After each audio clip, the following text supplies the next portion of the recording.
여러분 안녕하십니까. 박범계 법무부 장관이 검찰을 상대로 수사 지휘권을 발동했습니다. 한명숙 전 국무총리 재판에서 검찰이 한 전 총리가 돈을 받았다는 거짓 증언을 시켰다는 의혹인데요. 박 장관은 검찰이 이걸 무혐의 처분하는 과정에서 비합리적인 의사결정이 있었다며 대검 부장회의를 열어 관련자들의 기소 여부를 심의하라고 지휘했습니다. 이재욱 기자가 보도합니다. 과거 한명숙 전 국무총리 뇌물 사건 재판에 나와 위증한 의혹을 받는 재소자 김모 씨의 공소시효는 오는 22일 만료됩니다. 박범계 법무장관은 그 이전에 검사장급인 대검찰청 부장들이 회의를 열어 재판에 넘길지 등을 다시 논의하라고 지시했습니다. 대검찰청 부장회의를 개최하여 김아무개의 혐의 유무 그리고 기소 가능성을 심의하기 바랍니다.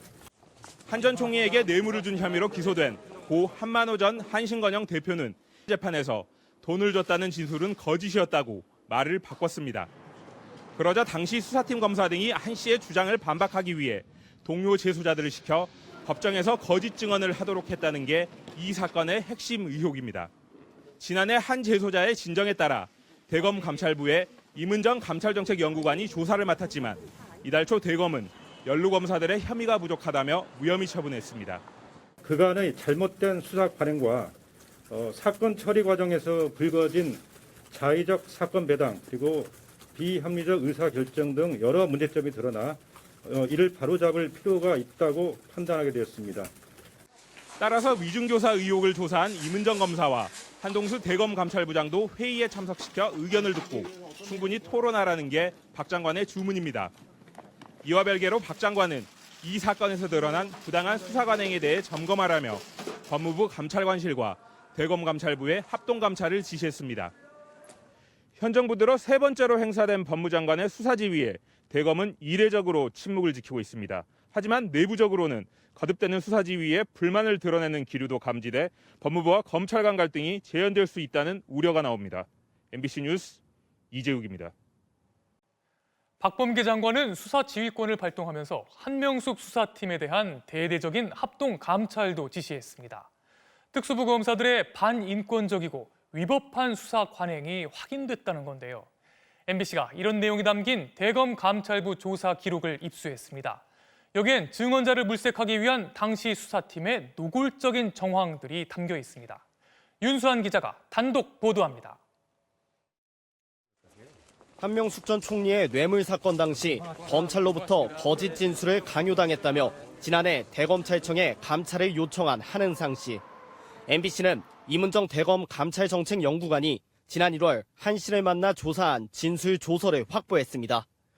지난 2010년 12월 20일 한 전 총리에게 뇌물을 줬다던 고 한만호 한신건영 대표가 재판에선 돈을 준 적 없다고 말을 바꾸자 검찰은 한 씨가 거짓말하는 것이라고 반박해줄 만한 증인을 찾아 나섭니다. 다음날 오전 9시 수사팀은 즉시 동료 수감자였던 한은상 씨의 사건 기록을 조회하기 시작했고 한 달 뒤엔 구치소에 공문을 보내 한 씨의 면회 기록과 녹음된 대화 내용까지 모두 확보했습니다. 검찰 측 증인으로 나서줄 것을 요청하기 위해 한 씨의 정보를 미리 수집하고 분석한 뒤 회유책을 준비하는 이른바 맞춤형 전략을 세운 겁니다. 하지만 한 씨가 건강이 안 좋다며 면담 요청을 거부하자 수사팀은 구치소의 병상 자료까지 확인하고 직접 수사관을 보내 설득하기도 했습니다. 특수부 검사들이 한 씨처럼 전방위적으로 정보를 수집한 재소자들은 확인된 것만 8명. 당시 불려갔던 재소자들은 수사팀이 자신들의 상황을 미리 알고 재심을 도와주겠다.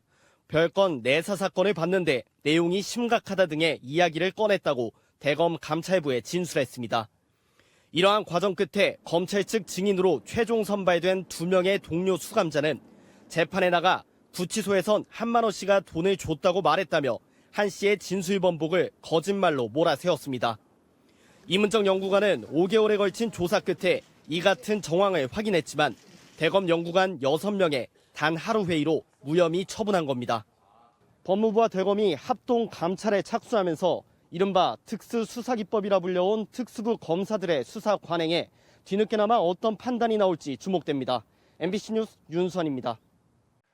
법무장관의 수사 지휘권 발동은 현 정부 들어 세 번째입니다. 지금 대검찰청에 나가 있는 취재 기자 연결해서 이번 수사지휘권 발동의 배경과 파장 알아보겠습니다. 임현주 기자, 공소시효가 지금 닷새밖에 남아있지 않은 상황이잖아요. 혐의가 인정되더라도 재판에 넘길 수 있는 겁니까? 네, 이미 5개월간의 조사를 통해 6천 쪽 분량의 기록과 증거들이 확보돼 있습니다. 박범계 장관의 주문도 이 조사 결과를 토대로 회의를 열어 판단하라는 건데요. 이문정 연구관이 이미 기소를 염두에 두고 공소장까지 써놓은 걸로 알려져 있습니다. 조사를 맡았던 대검 감찰부는 재판에 넘길 시간은 있다며 자신감을 보이고 있습니다. 이번 사건은 검찰이 종결한 사건을 법무부 장관이 다시 수사하고 검토하라고 한 거잖아요. 상당히 이례적인 상황인데 실제로 재소자의 위증 혐의가 인정되면 위증을 시킨 검사도 처벌을 받는 겁니까? 네, 이 사건은 지난해 당시 추미애 장관과 윤석열 검찰총장의 갈등을 증폭시킨 대표적인 사례였습니다. 윤 전 총장은 이달 초 이 사건의 주임 검사를 대검 감찰 3과장으로 바꾼 직후 사퇴했는데요. 작년 9월부터 조사해온 이문정 연구관은 사건에서 손 떼게 한 조치였습니다. 윤 총장 사퇴 다음 날 대검이 무혐의 결론을 내자 박 장관이 직접 조사 기록을 보겠다며 수사 지휘 가능성을 일찌감치 내비쳤습니다. 그 결과 특수부 검사들의 수사 관행에 잘못이 발견됐고 이걸 덮으려 한 비합리적 의사 결정이 있었다며 사건을 원점에서 다시 판단하라고 한 겁니다. 일각에선 재소자 김 씨를 곧바로 재판에 넘기라는 지휘를 할 거란 전망도 나왔지만 장관의 수사 지휘 범위에 논란이 일 것을 고려한 수위 조절로 풀이됩니다. 22일 공소시효 전 검찰이 재소자 김 씨를 재판에 넘길 경우 위증을 시킨 혐의를 받는 검사의 공소시효가 정지됩니다.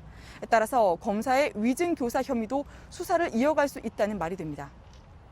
검찰 반응도 궁금한데요. 이번 정부 들어 세 번째 수사지휘권 발동인데 검찰 반응이 나왔습니까?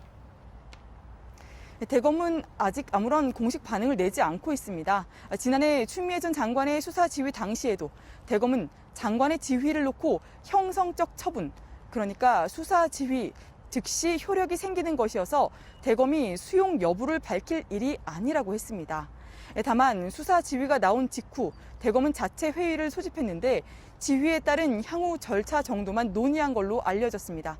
물론 내부적으로 불편한 기색이 느껴지긴 합니다만 장관의 수사 지휘가 거듭되면서 좀 무감각해졌다는 말도 들립니다. 대검은 이르면 내일 박 장관이 지시한 부장단 회의를 열어 사건의 최종 처리 방향을 검토할 걸로 보입니다. 그 결과에 따라선 법무부와 검찰의 갈등이 다시 불붙을 가능성도 제기되고 있습니다. 지금까지 대검찰청에서 MBC 뉴스 임현주입니다.